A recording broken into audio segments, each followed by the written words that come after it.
Hello student. देखो बेटा, last lecture में हम लॉज ऑफ इलेक्ट्रोमैग्नेटिक इंडक्शन देख रहे थे और इंड्यूस करंट की डायरेक्शन निकालने के मेथड्स देख रहे थे। तो अब देखो उसी पर कुछ क्वेश्चन और करते हैं। जैसे ये एक लॉन्ग करंट कैरिंग वायर है, इसमें करंट ऊपर की तरफ फ्लो कर रहा है और जो आई दे रखा है इसमें वो है आई नॉट ई की power minus alpha t. Current है I is equal to I naught ई की पावर माइनस अल्फा टी। इसके पास में एक लूप रखा हुआ है, ये लूप है, ठीक है। अब देखो पूछा है कि इस लूप में इंड्यूस करंट किस डायरेक्शन में आएगा या नहीं आएगा, वो भी डिसाइड करना है। तो ध्यान से देखो, ये वायर है बेटा, इसके कारण इसमें मैग्नेटिक फील्ड यदि पूछा जाए तो किधर की तरफ है। वायर की करंट की डायरेक्शन में थंब को किया, फिंगर्स रोटेट किया तो इधर की तरफ क्या है, अंदर की तरफ। मतलब इस वाले रीजन में मैग्नेटिक फील्ड जो बी है वो इनवर्ट डायरेक्शन में है, ठीक है। और एक वायर के कारण मैग्नेटिक फील्ड यहाँ पे अंदर की तरफ आ गया। अब ध्यान से देखो, करंट जो है वो है I is equal to I naught ई की power minus alpha into t. अब देखो बेटा, यदि टाइम को बढ़ाएंगे तो एक बार बताओ ये वैल्यू घटेगी या बढ़ेगी। हमें पता है ई की पावर माइनस अल्फा टी जो होता है बेटा, उसका डिक्रीजिंग ग्राफ आता है टाइम के साथ। यदि ये प्लस अल्फा टी होता तो बढ़ता टाइम के साथ, और माइनस अल्फा टी है तो ये घटेगा टाइम के साथ। तो करंट जो है टाइम के साथ क्या हो रहा है, लगातार घट रहा है। t इक्वल टू जीरो पर इसकी वैल्यू देखो आई नोट के इक्वल आएगी, और t इक्वल टू इन्फिनिटी पर ये वैल्यू जीरो को अप्रोच करेगी। तो देखो मैं कहूंगा टाइम यदि इंक्रीज कर रहा है तो करंट जो है वो डिक्रीज कर रहा है। ध्यान से देखो, यहां से ये हमें खुद से पता लगाना पड़ेगा। अब देखो इसके अंदर जो मैग्नेटिक फ्लक्स जो है, मैग्नेटिक फील्ड अंदर की तरफ है, मतलब मैग्नेटिक फील्ड लाइन से अंदर की तरफ जा रही है। अब यदि आई कम होगा तो ये मैग्नेटिक फील्ड का जो मैग्नीट्यूड है ये भी घटने लग जाएगा। इसका मतलब अंदर की तरफ जो फ्लक्स है वो क्या हो जाएगा, डिक्रीज हो जाएगा। अंदर की तरफ फ्लक्स डिक्रीज हो जाएगा तो इसको इंक्रीज करने के लिए ये अंदर की तरफ ही मैग्नेटिक फील्ड जनरेट करेगा, जिससे कि वो क्या हो जाए, इंक्रीज। अब अंदर की तरफ मैग्नेटिक फील्ड जनरेट करने के लिए लूप में जो करंट है बेटा वो क्लॉकवाइज डायरेक्शन में होना चाहिए, मतलब ये आंसर आएगा क्लॉकवाइज। कोई दिक्कत, इस टाइप से हम सोल्व कर सकते हैं। जैसे एक क्वेश्चन और लेते हैं। ऐसे मान लिया ये मैग्नेटिक फील्ड है,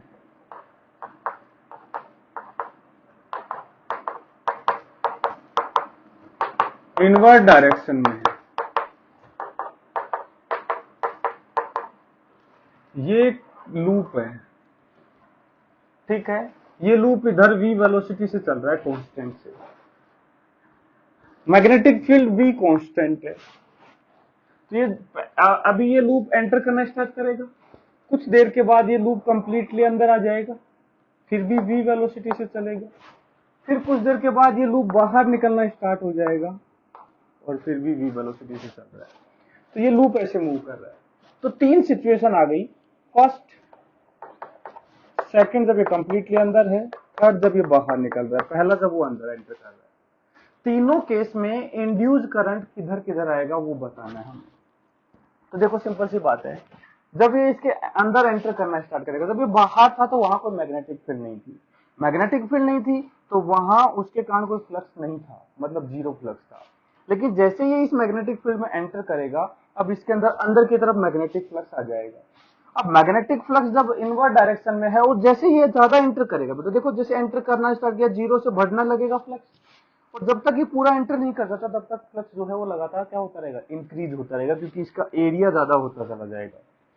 तो इसका मतलब जब ये इसके अंदर एंटर करेगा तो मैग्नेटिक फ्लक्स क्या हो रहा है, इंक्रीज। तो ये क्या चाहेगा, उसको डिक्रीज करना। अब मैग्नेटिक फ्लक्स अंदर की तरफ, उसको डिक्रीज करने के लिए इसको फील्ड बाहर की तरफ जनरेट करना पड़ेगा, और बाहर की तरफ फील्ड जनरेट करने के लिए करंट जो है एंटी क्लॉकवाइज डायरेक्शन में होना पड़ेगा। तो पहला जो आंसर है ये एंटी क्लॉकवाइज आ जाएगा, इंड्यूस करंट। कोई दिक्कत। अब बात करते हैं सेकंड सिचुएशन की। अब ये कंप्लीटली अंदर आ चुका है।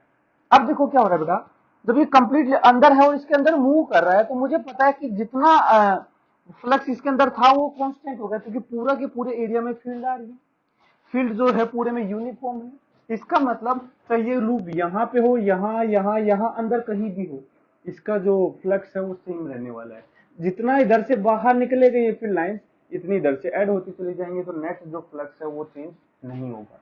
मतलब जब एक close loop uniform magnetic field के अंदर मूव कर रहा है तो उससे उस लूप के अंदर कोई इंड्यूस ईएमएफ नहीं आएगा, कोई इंड्यूस करंट नहीं होगा, तो नो इंड्यूस करंट।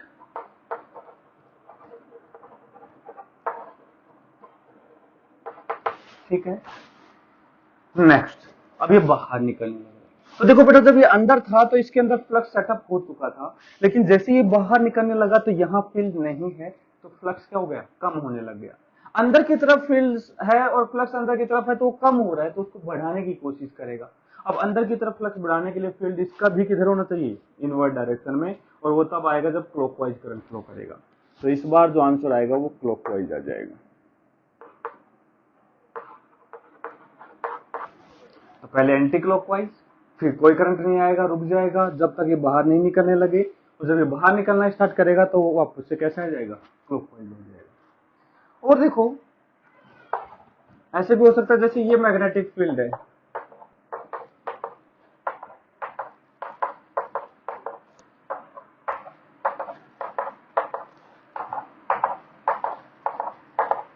इसमें ये कोई लूप है, ये ऐसे एक्सपेंड कर रहा है, ऐसे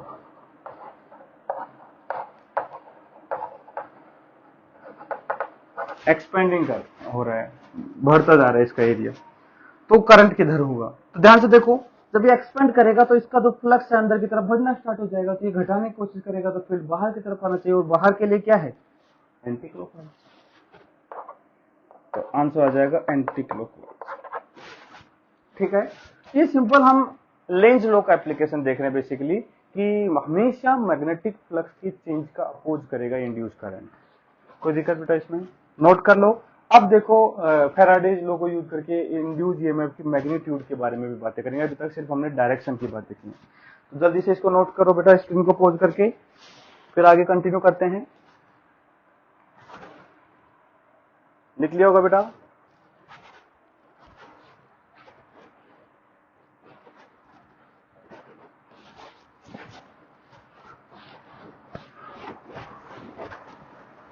ठीक है। अब देखो बेटा, एक चीज ध्यान रखना, हमने देख लिया कि यदि हमें इंड्यूस ईएमएफ जनरेट करना है तो फ्लक्स जो है वो टाइम का फंक्शन होना चाहिए, टाइम के साथ चेंज होना चाहिए। और इंड्यूस ईएमएफ जो फ्लक्स है that should be function of time. इसका मतलब है फ्लक्स जो है होता है बेटा B A cos theta, B dot A, ये जो है ये फंक्शन ऑफ टाइम होना चाहिए। अब इसके तीन तरीके हो सकते हैं, तीन क्या और भी हो सकते हैं। बेसिकली देखो क्या क्या कर सकते हैं हम, बी जो है मैग्नेटिक फील्ड, इसको फंक्शन ऑफ टाइम कर दे। इससे क्या होगा, मैग्नेटिक फील्ड यदि टाइम के साथ चेंज होगी तो उससे इसमें फ्लक्स भी टाइम का फंक्शन आ जाएगा और इंड्यूस ईएमएफ आ जाएगा। दूसरा ये है एरिया टाइम का फंक्शन हो जाए, जैसे लूप एक्सपेंड कर रहा था, जैसे एक लूप एंटर कर रहा है, तो ये एरिया जो है टाइम का फंक्शन हो गया जो मैग्नेटिक फील्ड के अंदर है, तो उसमें भी इंड्यूस ईएमएफ जनरेट हो जाएगा। नेक्स्ट केस थीटा टाइम का फंक्शन हो जाए, जो एंगल बिटवीन बी वेक्टर और ए वेक्टर है वो यदि टाइम का फंक्शन हो जाए, जैसे मैग्नेटिक फील्ड है उसमें एक लूप को रोटेट करा दिया जाए, तो इससे क्या होगा, जो एंगल बिटवीन ए वेक्टर और बी वेक्टर है वो टाइम के साथ चेंज होगा, उसके कारण भी इंड्यूस ईएमएफ जनरेट हो जाएगा।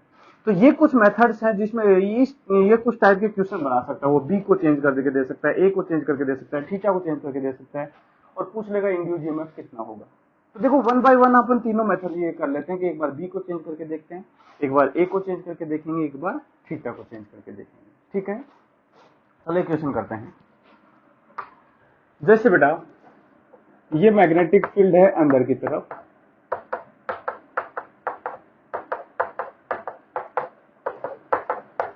मैग्नेटिक फील्ड बी जो है ये 2t स्क्वायर के इक्वल है, टेस्ला 2t स्क्वायर टेस्ला।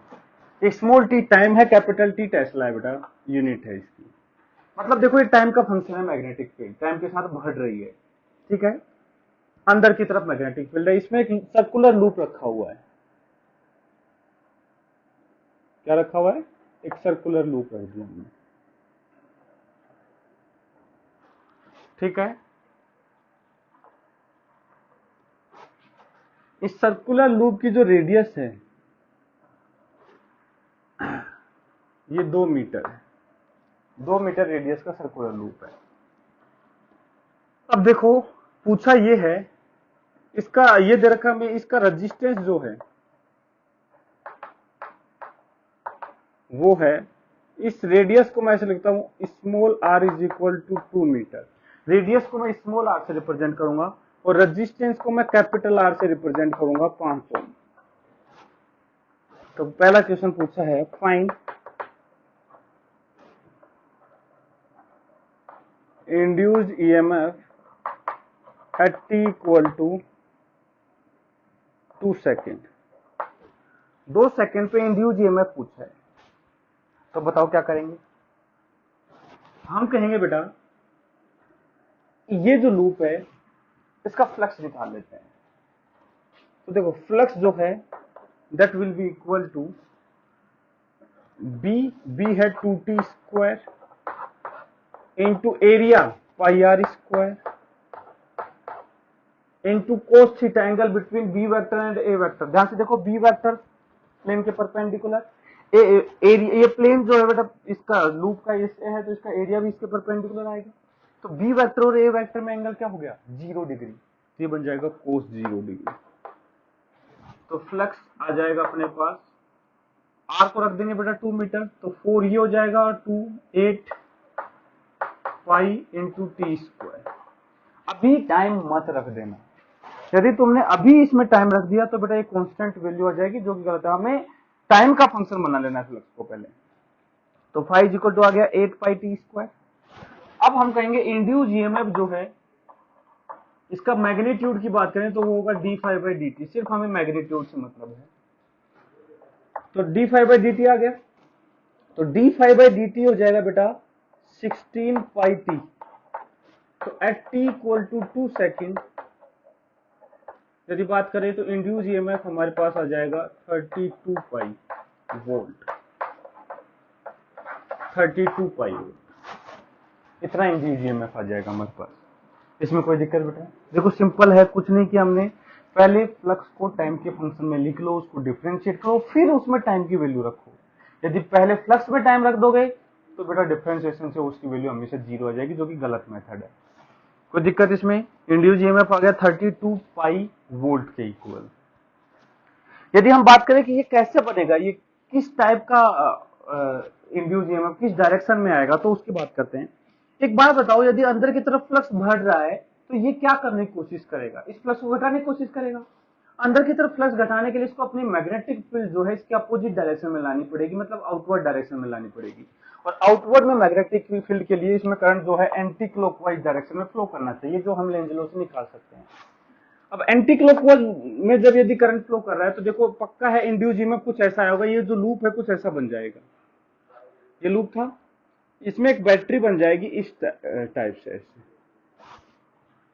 और ये जो इंड्यूस ईएमएफ आएगा ये 16 पाई टी आ जाएगा। एक इसमें लूप का एक रेजिस्टेंस भी है, उसको मैं आर से रिप्रेजेंट कर सकता हूं, आर, ये 5 ओम के इक्वल। तो इस टाइप से अब देखो इसमें यदि हमें इंड्यूस करंट की बात करना हो, सेकंड यदि पूछ लिया induce current at T equal to 2, तो मैं कहूंगा I will be equal to E upon R. दिया गया 32 पाई 2 सेकेंड पर, आर है 5 ओम, इतना एम्पियर करंट आ जाएगा। और वो किस डायरेक्शन में आएगा? ऐसे देखो, ठीक है। तो बेटा देखो ये सिंपल सर्किट बन गया। इसमें अब ये बैटरी, अब ये ध्यान रखना, ये जो बैटरी है इसको कहीं भी लगाओ उससे कोई फर्क नहीं पड़ रहा है, एक लूप तो है ये कंप्लीट। तो ये बैटरी एक रेजिस्टेंस है, सिंपल सर्किट है, इसको सोल्व कर सकते हैं, करंट निकालना कोई बड़ी बात इसमें नहीं है। ये हो गया। अब देखो थर्ड पार्ट और करते हैं, पहले इसको नोट करो फिर इसका थर्ड पार्ट करेंगे। बेटा नोट कर लो पहले इसको,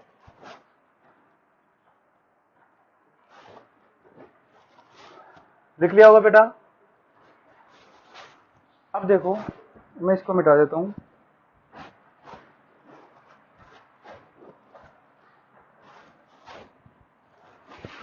third part, find total charge phloem in t equal to during t equal to 0 to t equal to 2 second. ये अच्छा पार्ट है बेटा, कितना चार्ज फ्लो करेगा 0 से 2 सेकेंड के बीच में। तो ध्यान से देखो बेटा, मुझे पता है चार्ज जो होता है Q, that will be equal to integration of I D T, integration of I D T, यही होता है चार्ज। तो Q is equal to I को मैं लिख सकता हूं E बाई आर, आ जाएगा induce EMF upon resistance into D T. अब देखो E को बेटा मैं लिख सकता हूं D phi by D T, तो ये तो 1 बाई आर था, E हो जाएगा D phi by D T. Magnitude रख रहा हूं बेटा, डायरेक्शन तो मुझे लेंज लॉ से ही निकालनी पड़ेगी, हमें सिर्फ मैग्नीट्यूड से मतलब है यहाँ पे, D phi by D T into D T. ध्यान से देखो, डी टी से डी टी कैंसिल हो गया, ये बन गया 1 बाई आर, तो बेटा बाहर आ जाएगा, रेजिस्टेंस तो कांस्टेंट है। इंटीग्रेशन ऑफ डी फाइव मतलब छोटा छोटा इंटीग्रेशन, डी फाइव मतलब चेंज, स्मॉल चेंज, तो ये आ जाएगा बेटा डेल्टा फाइव बाई आर। इसका मतलब ये हुआ बेटा कि जो चार्ज फ्लो है क्यू वो हमेशा होगा delta phi by R, Q flown. ये ध्यान रखना, फॉर्मूला है, याद कर लेना। क्यू फ्लोन आएगा delta phi by R. Flux में चेंज, जिस टाइम ड्यूरेशन के लिए हम चार्ज फ्लो निकाल रहे हैं उस टाइम ड्यूरेशन में कितना फ्लक्स में चेंज हुआ है डिवाइड बाई रेजिस्टेंस, ये उसका चार्ज फ्लो आएगा। अब देखो इसमें नोट करने वाली बात ये है, ये जो चार्ज फ्लो है ये इसको फर्क नहीं पड़ता कि ये जो फ्लक्स में चेंज हुआ है ये धीरे धीरे चेंज हुआ है या सडन चेंज हुआ है। देखो कहीं भी टाइम का रोल नहीं है, सिर्फ इसको मतलब किससे है, फ्लक्स में कितना चेंज हुआ है और रेजिस्टेंस क्या है। इसको कोई मतलब नहीं है फ्लक्स में चेंज धीरे धीरे किया है या सडन चेंज किया है या कैसे किया है, इसको कोई मतलब नहीं है। चार्ज फ्लो हमेशा केस में क्या आएगा, सेम, वो टाइम पे डिपेंड नहीं करेगा। तो देखो charge phloem do not depends on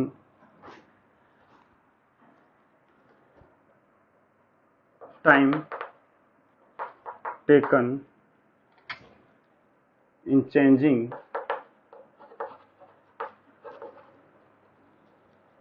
time taken to change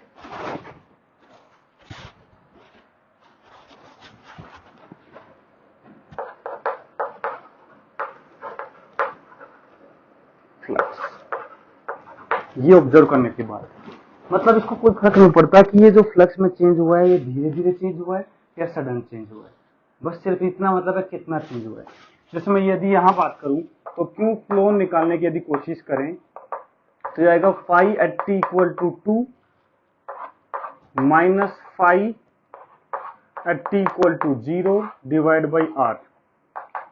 तो टी इक्वल टू देखो 5 है 8 पाई टी स्क्वायर, तो टी इक्वल टू 2 रखोगे तो 432 पाई माइनस 0 रखोगे तो 0 डिवाइड बाई आर 5 ओम, ये आंसर आ जाएगा क्यू फ्लो। ठीक है बेटा, तो देखो ये तो अपना आंसर यहाँ पे दोनों सेम मैच हो गए, वो भी 32 पाई के लगभग कुछ आया था, इतना ही आया था शायद, पर वो देखो जरूरी नहीं है सेम आए, कुछ भी आ सकता है।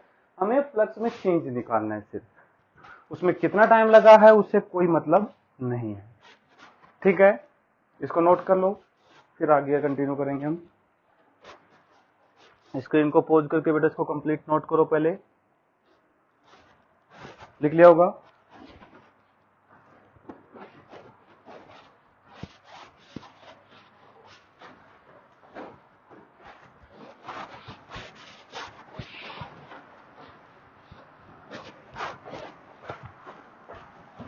अब देखो बेटा, तो सिर्फ छोटा सा क्वेश्चन वैसे देखते हैं। कि चार्ज फ्लो डिपेंड नहीं करता। देखो जैसे बेटा ये एक लूप है, इसके एक्सिस पे एक मैग्नेट है, ठीक है, ये पोजीशन ए है, ये पोजीशन बी है। इस मैग्नेट को हम ए से बी लेके जा रहे हैं, ठीक है, ये नॉर्थ है, ये साउथ है। जब इसको लेके जा रहे हैं तो बेटा इस लूप से चार्ज फ्लो करेगा। तो देखो यदि ए से बी ले जा रहे हैं, एक काम कर रहे हैं हम उसको धीरे धीरे लेके जा रहे हैं, स्लोली, मतलब 2 मीटर पर सेकंड की वेलोसिटी से ले जा रहे हैं। दूसरे केस में हम इसको 10 मीटर पर सेकंड की वेलोसिटी से ले जा रहे हैं। तो इसको धीरे धीरे ले जाओ या तेज ले जाओ, दोनों ही केस में इस लूप से जो टोटल चार्ज फ्लो करेगा ए से बी तक मूवमेंट में, वो सेम फ्लो करने वाला है। उसको कोई फर्क नहीं पड़ रहा कि धीरे ले जा रहे हैं तेज ले जा रहे हैं। ऐसा देखो वो क्या रहा है इसमें, वो समझने की कोशिश करते हैं। जो चार्ज फ्लो है क्यों, वो आता है integration of I D T, मतलब दो चीजों पे डिपेंड करेगा, करंट पे और टाइम पे। लेकिन जो करंट है बेटा, यदि हम इसको धीरे धीरे लेके जाएंगे तो कम इंड्यूस ईएमएफ आएगा, क्योंकि rate of change of flux क्या होगी, कम। तो इंड्यूस ईएमएफ करंट कम आएगा तो करंट भी इसमें क्या होगा, कम होगा। करंट कम है लेकिन उसमें धीरे धीरे ले जाने में टाइम ज्यादा लगेगा, तो उसका इंटीग्रेशन आएगा कुछ। दूसरे केस में क्या कर रहे हैं, हम इसको फास्ट लेके जा रहे हैं, तो उससे इंड्यूस ईएमएफ ज्यादा आएगा, जिससे करंट भी ज्यादा होगा, लेकिन फास्ट ले जाने में टाइम जो है वो क्या होगा, कम होगा। तो आई डी टी का जो इंटीग्रेशन है दोनों ही केस में क्या आएगा, सेम आएगा, चाहे इसको धीरे धीरे मूवमेंट कराएं या फिर इसको सडनली लेके जाएं, दोनों केस में जो टोटल चार्ज फ्लो है वो क्या आता है, सेम आता है। तो ये ऐसे क्वेश्चन जनरेट कर सकता है। तो इसको मैं लिखवा नहीं रहा हूं, ये सिंपल समझाने की बात थी, ठीक है।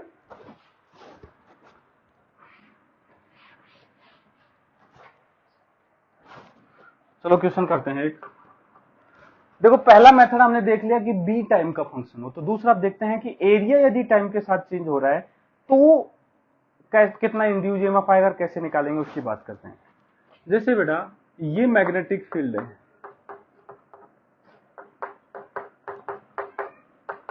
इनवर्ड डायरेक्शन में,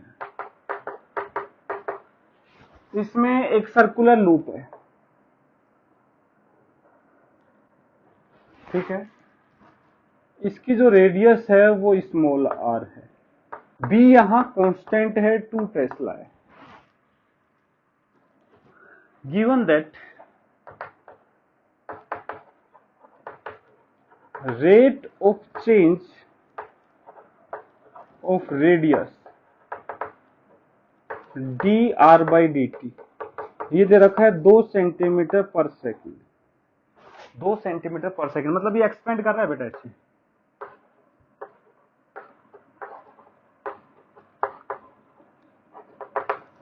एक्सपेंड हो रहा है। और rate of change of radius मतलब d are by D t 2 centimetre पर सेकेंड 2 सेंटीमीटर चेंज हो रही है। तो पूछा है find EMF and induce current when it's radius become 6 centimetre. इसकी रेडियस कितनी बन जाएगी, 6 सेंटीमीटर बन जाएगी। ये दे रखा है कि इसका जो रेजिस्टेंस है वो capital R is equal to 2 ohm है। रेजिस्टेंस कितना है, 2 ओम। तो 6 सेंटीमीटर रेडियस हो जाए तब हमसे पूछा है कि बताओ उस टाइम पर कितना तो इंड्यूस करंट ईएमएफ होगा और कितना इसमें इंड्यूस करंट आ रहा होगा। तो फिर से देखो हम क्या करेंगे, फ्लक्स टाइम के फंक्शन में निकालेंगे।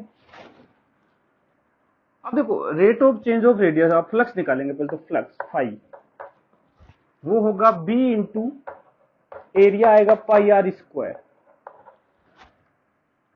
Into cos 0 degree. देखो एंगल तो 0 डिग्री रहेगा क्योंकि वो भी मैग्नेटिक फील्ड भी परपेंडिकुलर टू द प्लेन है और एरिया भी प्लेन के परपेंडिकुलर ही है, तो दोनों पैरेलल हो गए, तो कोस 0 डिग्री आ गया। तो फ्लक्स हो जाएगा B into pi are square.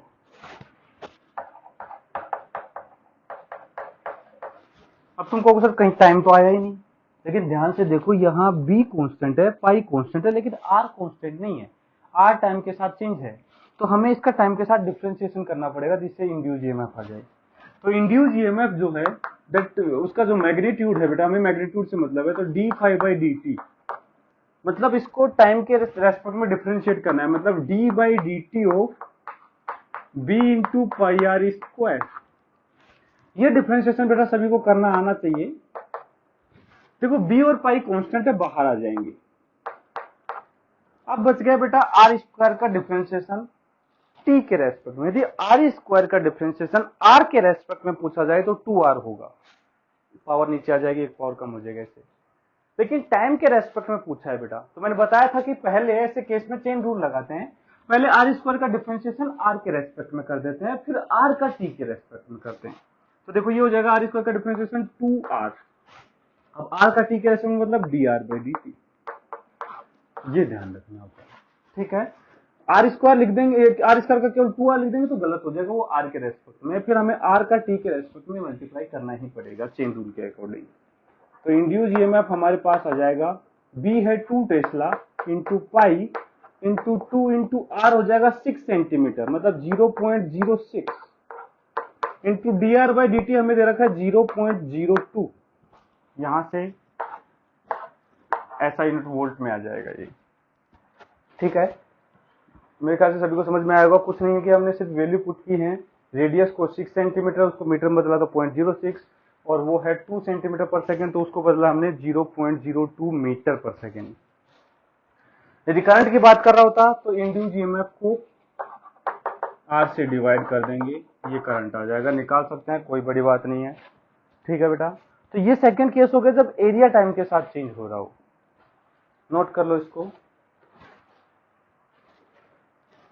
Note कर लेंगे सभी लोग, पहले स्क्रीन को पॉज करके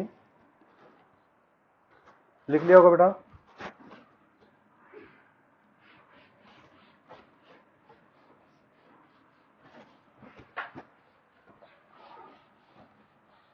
अब नेक्स्ट केस लेते हैं जब थीटा टाइम का फंक्शन हो। तो देखो थीटा टाइम का फंक्शन कैसे करेंगे, अंदर की तरफ मैग्नेटिक फील्ड है,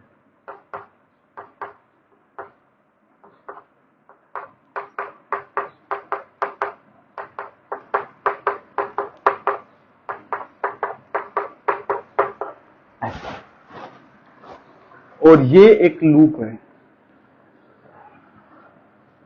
मान लो आर रेडियस का एक लूप है, सर्कुलर भी हो सकता है, स्क्वायर शेप का भी हो सकता है, कुछ भी हो सकता है। इसको मैं स्मॉल आर बोल देता हूं रेडियस, ठीक है। और ये जो लूप है बेटा,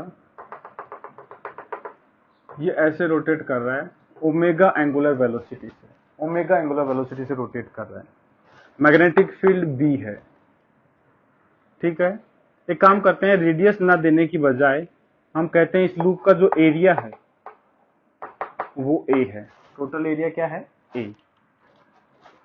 अब देखो हो क्या रहा है, यदि कोई पूछता है कि बताओ इस टाइम पर, जब ये डायग्राम दिया है t इक्वल टू 0 की सिचुएशन दे रखी है हमने, तो इस टाइम पर बी वेक्टर और ए वेक्टर में एंगल बताओ, तो हम कहेंगे बी वेक्टर है इसके प्लेन के परपेंडिकुलर है, और ए वेक्टर भी कैसे है, इसके प्लेन के परपेंडिकुलर है।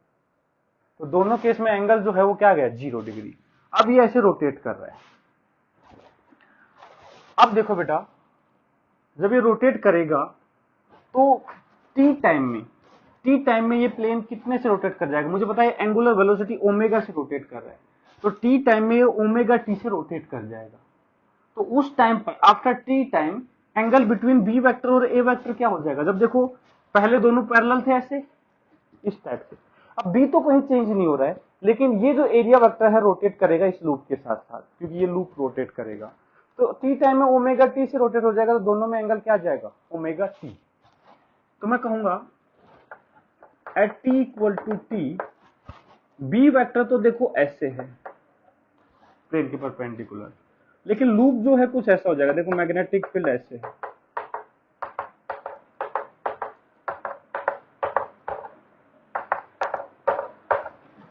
ये लूप कुछ ऐसे हो जाएगा, इसका जो एरिया वेक्टर है किसी एंगल पे ऐसे आ जाएगा, और बी वेक्टर ऐसे अंदर ऐसी प्लेन में है, तो ये जो एंगल है दोनों के बीच में ये ओमेगा टी हो जाएगा। तो थीटा जो है किसी टाइम टी पर ओमेगा टी हो गया, ठीक है। थीटा कितना आ गया, ओमेगा टी। उससे कोई फर्क नहीं पड़ेगा कि ओमेगा टी है या पाई माइनस ओमेगा टी है, क्योंकि उससे हमें सिर्फ मैग्नीट्यूड से मतलब है, कोस ओमेगा टी या cos pi minus omega t, magnitude से मतलब है हमें। तो अब देखो बेटा, हम फ्लक्स लिखेंगे इसका किसी टाइम टी पर, at T equal to T, phi जो है, हमें फ्लक्स हमेशा किसी टाइम टी पे ही लिखना होता है, फिर उसको डिफरेंशिएट करना होता है। तो मैं कहूंगा बी तो मैग्नेटिक फील्ड है, ए एरिया है टोटल, और कोस थीटा आ जाएगा कोस ओमेगा टी। तो इंड्यूस ईएमएफ क्या आ जाएगा, मैग्नीट्यूड इसका, ये आएगा D phi by D T. यदि हम मैग्नीट्यूड नहीं चाहते तो minus D phi by D T लिख दो। यदि विद साइन चाहते हो तो E is equal to minus of D phi by D T. तो बताओ क्या हो जाएगा, minus of B A cos theta का डिफरेंशिएशन आ जाएगा बेटा माइनस ऑफ साइन थीटा, तो यह आ जाएगा minus of sine omega T. लेकिन ओमेगा भी बाहर आएगा तो ओमेगा यहां बाहर आ जाएगा, ये बच जाएगा। ठीक है, तो induce EMF minus minus plus हो जाएगा, तो ये हो जाएगा B A omega sine omega t. Induce EMF आ गया B A omega sine omega t. अब देखो बेटा, कई बार क्या होता है कि ये जो लूप दिया है ऐसा भी दे देता है कि इस लूप पे total number of winding n है। यदि किसी लूप में वाइंडिंग नंबर दे रखा है तो ये जैसे एक वाइंडिंग में इतना ईएमएफ है, 2 होंगी तो डबल हो जाएगा, 3 होंगी तो 3 गुना हो जाएगा, n होगी तो n टाइम्स हो जाएगा। For n number of winding या n नंबर ऑफ टर्न,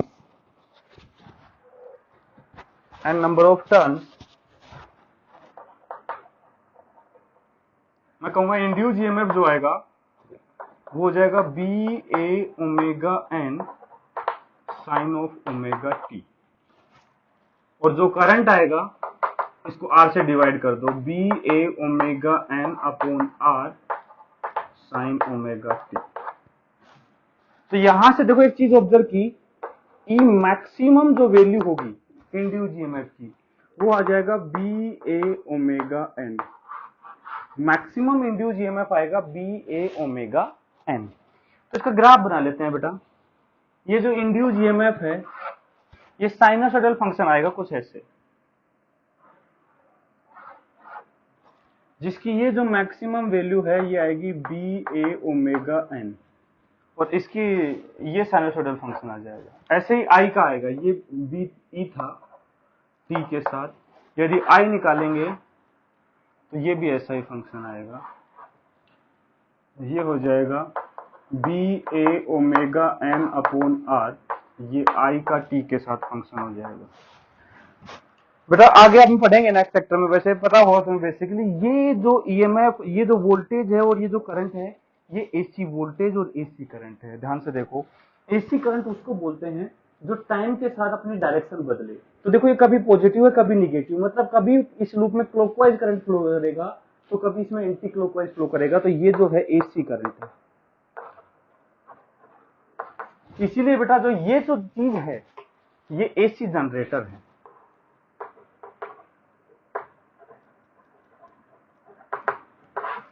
ये चीज क्या है, एसी जनरेटर। आगे नोटबुक में एसी जनरेटर दे रखा है, उसका जो बेसिक वर्किंग है वो यही है बेटा। उसमें क्या होता है थोड़ा सा मैं समझा देता हूं, बाकी तुम्हें बुक से उसको स्टडी करना है। 2 परमानेंट मैग्नेट होते हैं, 2 परमानेंट मैग्नेट होते हैं जो कि मैग्नेटिक फील्ड जनरेट करने के काम आते हैं। ठीक है, उनके बीच में एक रोटर होता है।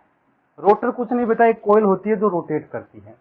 अब ये कॉइल की शेप सर्कुलर भी ले सकते हैं और चाहे तो स्क्वायर शेप, जैसे भी रोटर है उसमें कुछ ऐसी शेप में वाइंडिंग्स हैं जिसमें कुछ नंबर ऑफ टर्न्स दे रखे होंगे। मैग्नेट है वो इसलिए कि मैग्नेटिक फील्ड जनरेट करना है। अब हम क्या करते हैं, एसी जनरेटर का क्या काम है, जनरेटर क्या करता है, जनरेटर में हम क्या करते हैं, किसी भी मैकेनिकल पावर के थ्रू उस रोटर को रोटेट किया जाता है। जैसे हम ट्रैक्टर से मान लो जनरेट करनी है इलेक्ट्रिसिटी, तो हम क्या करते हैं, जनरेटर को ट्रैक्टर से कनेक्ट कर देते हैं और उसको रोटेट किया जाता है। जब वो रोटेट करता है ट्रैक्टर में हो क्या रहा है, ये जैसे वाइंडिंग रोटेट कर रही है ऐसे उसकी वाइंडिंग भी रोटेट कर रही होगी और मैग्नेटिक फील्ड वहां पे प्रेजेंट है। तो जैसे वो वाइंडिंग उसमें रोटेट करेगी तो उसमें इंड्यूस ईएमएफ ऐसा आएगा, इंड्यूस करंट ऐसा आएगा। और ये जो इंड्यूस ईएमएफ और इंड्यूस करंट आ रहे हैं ये एसी वोल्टेज और एसी करंट है, इसी को बोलते हैं एसी जनरेटर। उसका प्रिंसिपल यही होता है कि मैग्नेटिक फील्ड के अंदर जब एक वाइंडिंग को रोटेट किया जाता है तो उसके साथ एसोसिएटेड जो फ्लक्स होता है वो टाइम के साथ चेंज होता है, जिसके कारण उसमें एक इंड्यूस ईएमएफ जनरेट होता है और इंड्यूस करंट फ्लो करता है। तो ये है बेटा एसी जनरेटर के थ्रू हम करते क्या है, मैकेनिकल पावर को इलेक्ट्रिकल पावर पे कन्वर्ट करते हैं। तो देखो मैकेनिकल पावर क्या है, हम उसको रोटेट करवा रहे हैं, और इलेक्ट्रिकल पावर क्या है, एसी हम करंट जो गेन कर रहे हैं, इलेक्ट्रिसिटी जो गेन कर रहे हैं वो एसी पावर है। अब देखो बड़े बड़े जो टरबाइन वगैरह जो हाइड्रो पावर प्लांट होते हैं वहां भी क्या होता है, जो मैकेनिकल पावर दी जाती है वो पानी के थ्रू दी जाती है, ऊपर से पानी को गिराया जाता है जिससे वो रोटर रोटेट करने लग जाती है और करंट इलेक्ट्रिसिटी हम जनरेट करते हैं। ठीक है, तो ये एसी जनरेटर है।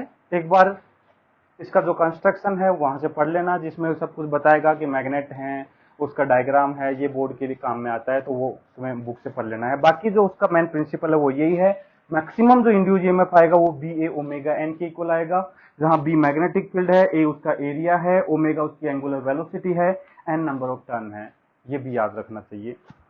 बाकी इस करंट का और वोल्टेज का आरएमएस वैल्यू के बारे में हम नेक्स्ट चैप्टर में एसी करंट में वहां पे हम डिस्कस करेंगे, तो इसको नोट कर लो बेटा। ये एसी जनरेटर है, लिख लिया होगा बेटा। इसके बाद देखो एक क्वेश्चन और कर लेते हैं। तो तीनों मेथड हमने देख लिए कि जब मैग्नेटिक फील्ड टाइम का फंक्शन हो, उसके बाद हमने देखा कि एरिया टाइम का फंक्शन हो, और उसके बाद हमने देखा कि थीटा टाइम का फंक्शन हो, तो देखो इंड्यूस ईएमएफ कैसे जनरेट होता है। इसके बाद चलो एक क्वेश्चन करते हैं। जैसे ये करंट कैरिंग वायर है, आई करंट फ्लो कर रहा है जो कि है I is equal to I naught ई की पावर माइनस अल्फा टी।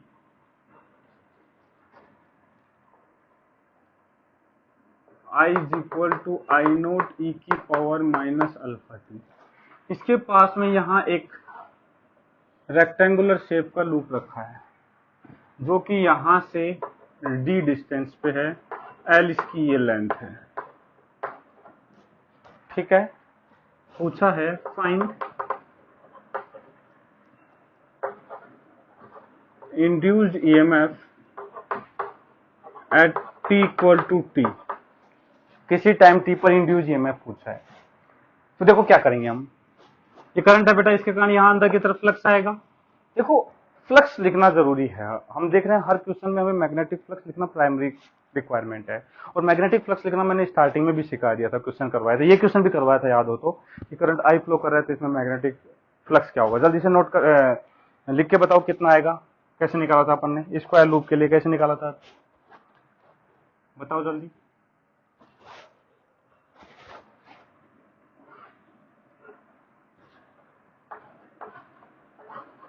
हाँ बेटा, इसके लिए देखो हमने क्या किया था, यहां से x डिस्टेंस पे जाकर के एक एलिमेंट लिया था dx विड्थ का, इसके लिए d फाई लिखा था, जो कि आया था इसके कारण मैग्नेटिक फील्ड हुआ आएगा mu naught I upon 2 pi x B into इसका एरिया क्या आएगा बेटा, ये लेंथ है l, ये है dx, तो l dx,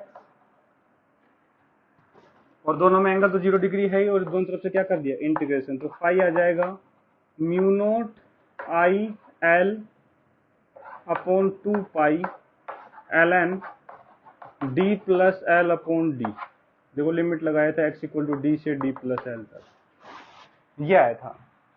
बस i की जगह क्या आएगा, आई नोट टी की पावर माइनस अल्फा टी, तो फ्लक्स जो है ये आ जाएगा mu naught L I naught ई की power minus alpha T upon 2 pi L N D plus L upon D. तो देखो इंड्यूस ईएमएफ का जो मैग्नीट्यूड आएगा वो आएगा D phi by D T. यदि तुम्हें साइन के साथ चाहिए तो माइनस साइन लगा दो, लेंज लो लगा दो। देखो प्लस माइनस साइन तो सिर्फ ये बताएगा कि किस डायरेक्शन में करंट फ्लो कराने की कोशिश करेगा। तो इंड्यूस ईएमएफ आ गया minus D phi by D T, तो माइनस ऑफ इसका डिफरेंशिएशन करो, देखो इसमें देखो mu naught L I naught upon 2 pi और L N D plus L upon D, ये सब कांस्टेंट।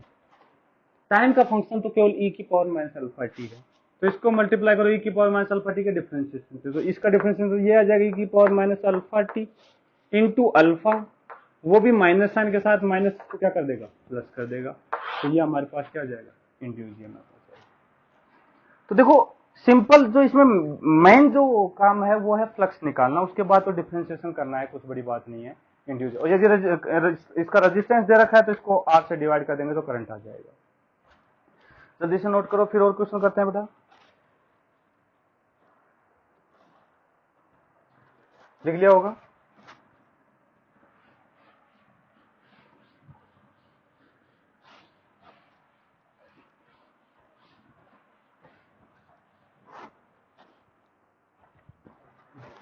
दूसरे क्वेश्चन और करते हैं। ये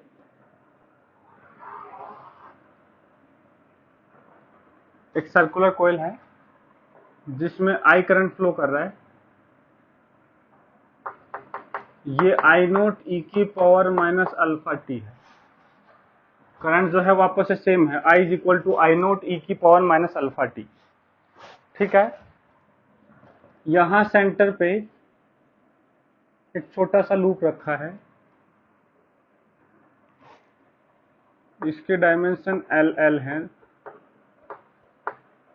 रेडियस जो है इस लूप की आर है, L is less than capital R, ठीक है। Current I is equal to I naught ई की पावर माइनस अल्फा टी है। पूछा है find induced EMF in smaller loop.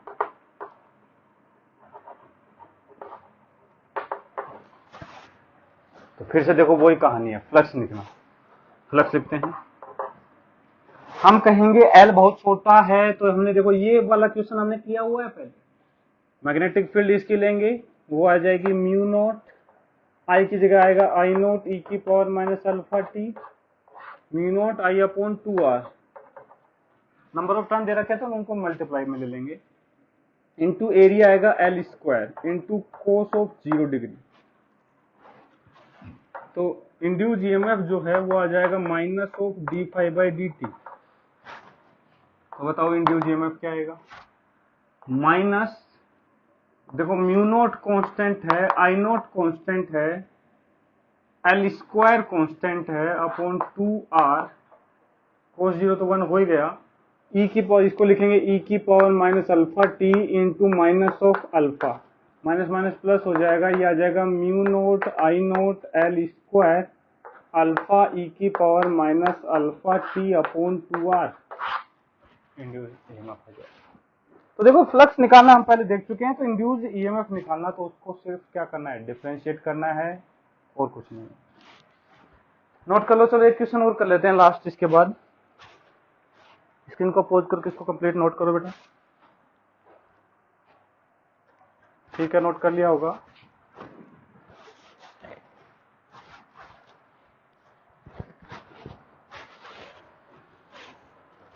अब देखो एक क्वेश्चन और लेते हैं।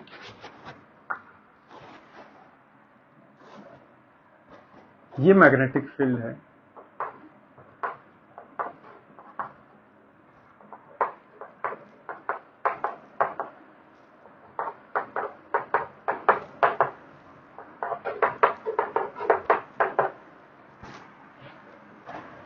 एक स्क्वायर लूप है,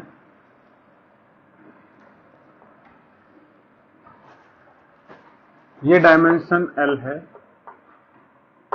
ये भी L है, स्क्वायर लूप है जो कि इसके अंदर एंटर करना स्टार्ट कर रहा है। ये जो लेंथ है ये 3L है, 3L लेंथ है, मैग्नेटिक फील्ड V है। प्लॉट इंड्यूस्ड ईएमएफ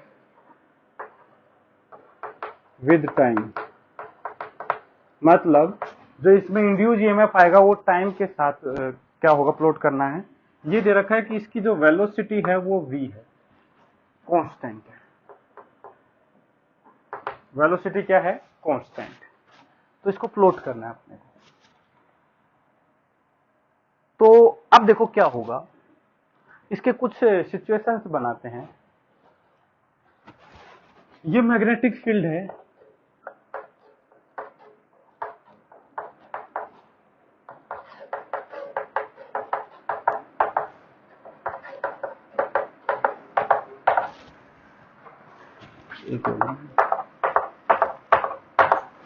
देखो ये एल लेंथ है बेटा, तो ये कंप्लीट एल इसके अंदर कब आ जाएगा, अंदर आएगा तो ये कुछ ऐसा बन जाएगा, ऐसा। ये एल कंप्लीट आ चुका है, तो ये किस टाइम की होगी, इस टाइम पे देखो एल लेंथ ये चल चुका है वी वेलोसिटी से, तो टाइम लग जाएगा L upon V, L upon V. इतने टाइम में ये कंप्लीटली अंदर आ चुका होगा। इसके बाद ये पूरा अंदर ही मूव करेगा, कब तक, जब तक ये वाला किनारा यहां ना निकलना स्टार्ट करे। ये वाला किनारा जब यहां निकलना स्टार्ट करेगा तो ये सिचुएशन होगी, ठीक है। तो देखो यहां से चला था और यहां पहुंच गया, तो ये टोटल लेंथ क्या है 3l। तो ये टाइम कब होगा, 3l चल जाए v वेलोसिटी से, बोलो होगा या नहीं। इसके बाद ये पूरा बाहर निकल जाएगा, इसके बाद पूरा बाहर ये यहां आ जाएगा। ये सिचुएशन कब की होगी, देखो ये l लेंथ और चल जाएगा, तो मतलब 3l ये और l ये, तो 4l हो जाएगी। तो ये जो टाइम है 4l/v हो जाएगा। ये तीन सिचुएशन होगी। अब देखो मैं क्या कह रहा हूं, मतलब t इक्वल टू 0 से लेकर के, ये t इक्वल टू 0 पे है, 0 से लेकर के l/v तक इसका एरिया लगातार बढ़ रहा है। फिर l/v से लेकर 3l/v तक ये कंप्लीटली अंदर है, तो इंड्यूस ईएमएफ 0। फिर 3l/v से 4l/v से ये बाहर निकल रहा है इतने टाइम में, तब इसका जो एरिया है वो लगातार क्या होगा, घट रहा होगा। तो अब ईएमएफ प्लॉट करेंगे। तो देखो यदि हम बात करें t इक्वल टू 0 से t इक्वल टू l/v तक, बिटवीन जब देखो t जो है वो 0 से बड़ा है और l/v से कम है, तो उस टाइम पर जैसे ये मैग्नेटिक फील्ड है,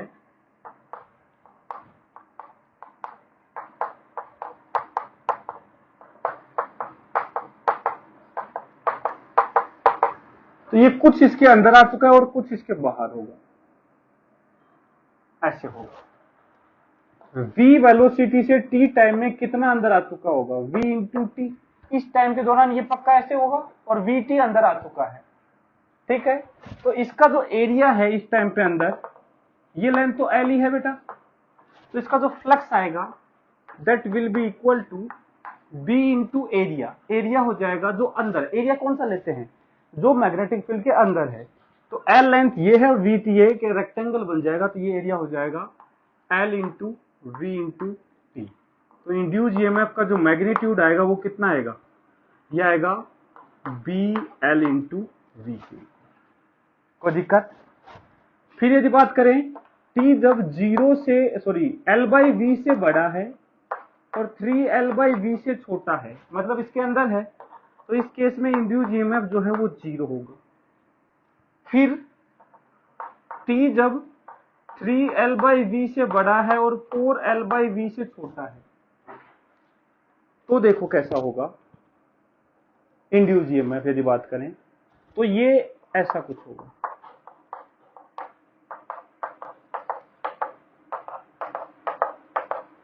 कुछ इसके अंदर होगा और कुछ बाहर निकल चुका होगा। ये जो बाहर निकल चुका है, यदि बात करें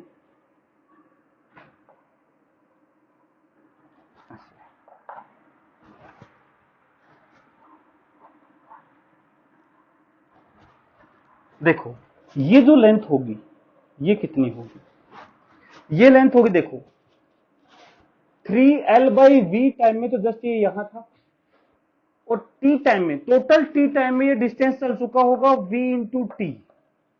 टोटल t टाइम में जो डिस्टेंस चल चुका होगा वो होगा v इंटू टी। लेकिन ये तो टोटल डिस्टेंस होगी ना बेटा, यहां तक आ चुका होगा, जब ये इतना आ चुका यहां से यहां तक, क्योंकि टाइम जो है ये 3l/v से बड़ा है, तो पक्का है vt जो डिस्टेंस है वो यहां से और इस जहां से मैग्नेटिक फील्ड स्टार्ट हुई थी वो डिस्टेंस है। इसमें से मैं क्या माइनस कर दूंगा, देखो ये डिस्टेंस है जिसमें से मेरे को सिर्फ ये ही निकालनी है, तो मेरे को ये वाली माइनस करनी है, तो ये आ जाएगी v इंटू 3l/v। तो ये डिस्टेंस आ जाएगी vt, और ये v कैंसिल हो जाएगा, 3l बच जाएगा, तो vt माइनस 3l ये बच जाएगा। तो देखो फ्लक्स जो है ये तो बेटा ये बाहर निकल गया वो है, हमें सिर्फ अंदर वाला लेना है। तो देखो b इंटू एल इंटू ये लेंथ तो l है और ये लेंथ हो जाएगा l माइनस ये vt माइनस 3l। इसको यदि मैं अच्छे से लिखूं,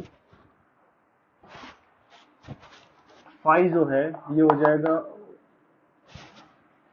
b into L into L minus vt minus 3l, ये हो जाएगा। तो फाई आ जाएगा bl, तो l माइनस माइनस प्लस हो जाएगा, तो ये बन जाएगा 4l माइनस vt। तो इंड्यूस ईएमएफ जो है बेटा वो तो इसका जो मैग्नीट्यूड है वो आएगा d फाई बाई dt। तो इंड्यूस ईएमएफ जो है वो आ जाएगा इसका डिफरेंशिएशन। तो डिफरेंशिएशन में देखो ये कांस्टेंट 4l है, ये तो कैंसिल हो जाएगा, जीरो हो जाएगा, माइनस v बचेगा, ये आ जाएगा induce EMF bl into v, और वो भी माइनस का। तो मैग्नीट्यूड है वैसे तो, पर चलो इंड्यूस ईएमएफ आ गया माइनस bl।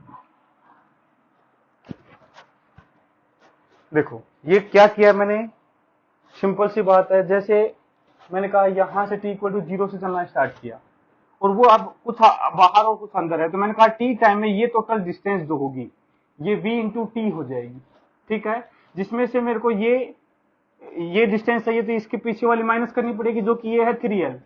तो मैंने देखो वही किया था, v इंटू टी में से v इंटू 3l/v, मतलब ये 3l डिस्टेंस माइनस कर दी, vt माइनस 3l। अब ये है ये वाली डिस्टेंस, मुझे चाहिए ये वाली, तो इसको l में से माइनस कर दिया और ऐसे सोल्व कर लिया। इसका एक तरीका और बताऊंगा आगे जाके, ऐसे भी निकाल सकते हैं। मुझे पता है कि जैसे ये एंटर कर रहा है उसी रेट से ये एग्जिट कर रहा है, तो वैसे ही समझ में आना चाहिए कि यदि वहां पे अपना जो इंड्यूस ईएमएफ है BLV आया तो यहाँ भी BLV आएगा, सिर्फ साइन चेंज हो जाएगा, एक में पॉजिटिव तो दूसरे में क्या आ जाएगा निगेटिव। तो जल्दी से इसको नोट करो, फिर मैं इसको एक बार प्लॉट और करके दिखाता हूँ आपको।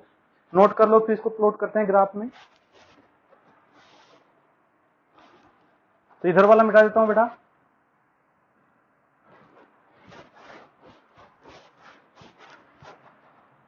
तो इसका जो ग्राफ है वो कुछ ऐसा आएगा, इंड्यूस ईएमएफ का टाइम के साथ। पहले l/v टाइम तक तो ये ऊपर आएगा, ये टाइम है l/v, इंड्यूस ईएमएफ है BLV, फिर ये जीरो रहेगा कब तक, 3l/v तक, 3l/v तक, फिर ये निगेटिव आएगा,